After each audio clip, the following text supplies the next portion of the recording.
Here we have a relatively simple model, relatively small model that I built earlier today.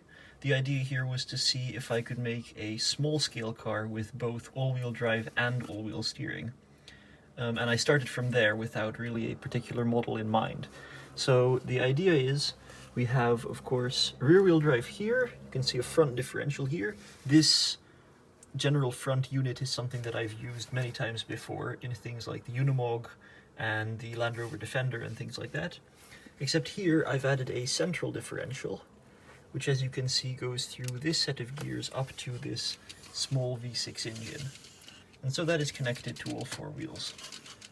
The more unusual feature is the steering, which as you can see steers both the front and rear wheels. In the front it's relatively simple. I did have to get a bit creative here with these gears because it's quite compact. So this gear transfers power from the differential up to the engine, but actually isn't fixed to this central shaft because that's connected to the steering. The steering there is at the front. There's a single shaft that runs all the way along the length of the car for the steering, and the reason why it steers so much more in the front than at the back is because this distance from the steering pivot to this link is much shorter on the front here than at the back. So you can see this is a really long link, and so even though these two gear racks move the same amount, the angle at which they pull the wheels is very different.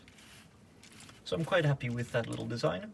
The one thing that I still want to try today is to see how easy it would be to create a remote control motorized version of this. I did look into which cars could possibly fit this chassis.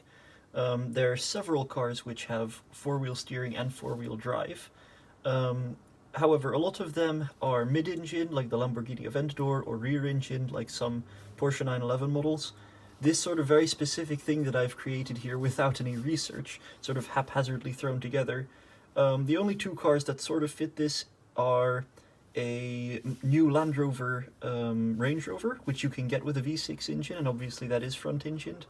And then also the Nissan Skyline R32 from the early 90s.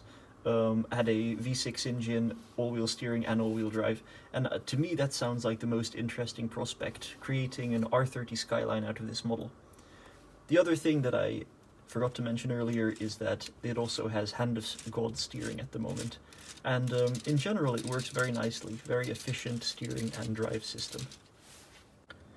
Okay, so here we have a remote control version of the same model. Obviously it doesn't look particularly nice. These elements can all be arranged in a bit of a better way. In fact, I think this XL motor here in the front is a bit too tall for a sports car above the wheels here. But this arrangement is good enough for a proof of concept. So we can see that, let's move it back a little bit, we do have drive with the XL motor, we do have steering with this M motor, and that still works reasonably well.